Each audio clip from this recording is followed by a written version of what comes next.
पाहिजे, ही भूमिका सर्वपक्षीय आहे. भाजपच्या लोकांना आज मला जे माहीत पडलं ते आपल्याला सांगतोय. प्रत्येक ठिकाणी स्थानिक स्वराज्य संस्था एकत्र होणार नाहीत आणि म्हणून काही भाजपच्या नगरसेवकांनी मला सांगितलं की बाप्पू आम्ही काय करायचं, आता ही निवडणूक असेल 5-6 महिन्यामध्ये आणि मग हे अजित पवारचं घड्याळ जर आम्ही घेऊन गेलो घरात पोहोचवलं, उद्या एकत्र होणार नाही आणि एकत्र निवडणूक नाही झाली तर कमळाच्या विरुद्ध प्रचार करायला अजित पवार ताकद द्यायला याच लोकांना इथे येईल, आमची अवस्था काय होईल? हा संभ्रम सगळ्यांना आहे. कारण अजित पवारांचं राजकारण इतकं स्वार्थी राजकारण आहे.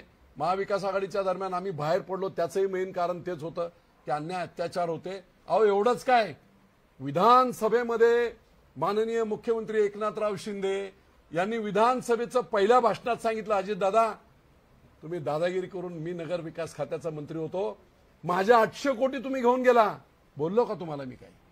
ही जी मानसिकता, ही प्रवृत्ती आहे, ही संपवण्यासाठी आपल्याला काम करायला पाहिजे आणि म्हणून कार्यकर्त्यांना मी आता तसं सांगितलं. आमची पुढची स्टेप काय आहे त्या सांगतो, जास्त डिटेल सांगत नाही.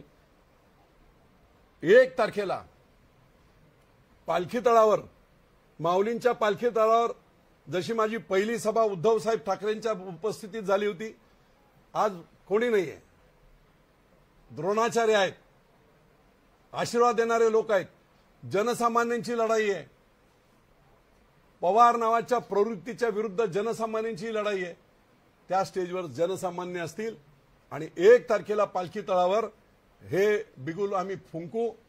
1 तारखेला कमीत कमी 50-60 हजाराची मॅसिव्ह सभा तिथे होईल आणि तिथे खऱ्या अर्थाने बिगुल फुंकलं जाईल.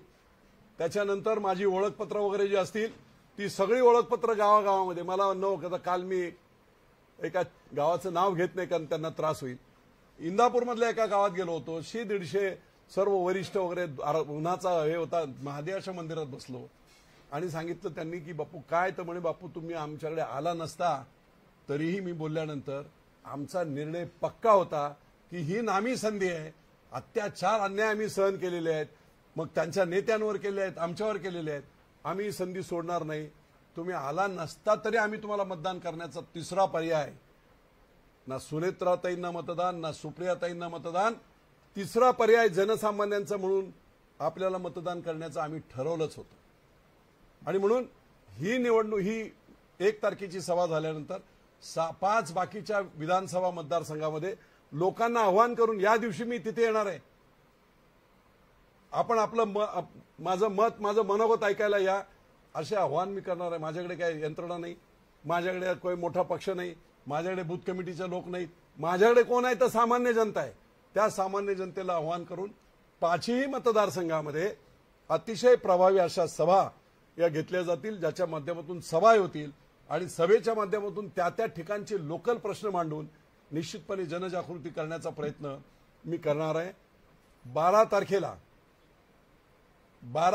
12 वाजता मी फॉर्म भरणार आहे आणि या ज्या काही पाशवी शक्ती आहेत त्यांचे 12 वाजवणार आहे.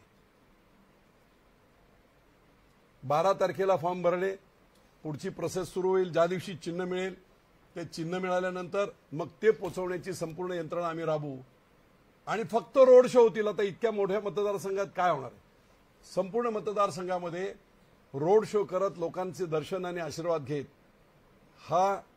ही निवडणूक, याची सांगता ही निश्चितपणे त्या दिवशी, निवडणुकीच्या दिवशी 7 मेला होईल. 4 जूनला जनशक्ती काय असते, लोकांच्या भावना काय असतात, लोक दबून असतात तुमच्या सत्तेला, तुमच्या दहशतीला, आणि म्हणून ही दहशत मोडली पाहिजे. मी तुम्हाला आणखी आज एक कन्सेप्ट संपूर्ण महाराष्ट्राला सांगू इच्छितो. आपण टेररिझम म्हणतो, दहशतवाद म्हणतो. राष्ट्रवादीने संपूर्ण महाराष्ट्रात ग्रामीण दहशतवाद पोचलाय. कसा पोचलाय? विकास सोसायटी यांच्याकडे, ग्रामपंचायत यांच्याकडे, जिल्हा बँक यांच्याकडे, दूध सोसायटी यांच्याकडे, साखर कारखाना यांच्याकडे, सगळ्या यंत्रणांवर यांनी कब्जा केलेला आहे. यांनी बनवलेले कब्जा केलेले आहेत ब्रिटिशांसारखे घुसखोर, आणि सत्तेचा वापर करत, काय रे हा विजय बापूच्या सभेला गेला होता काय, याचा ऊस तोडायचा नाही.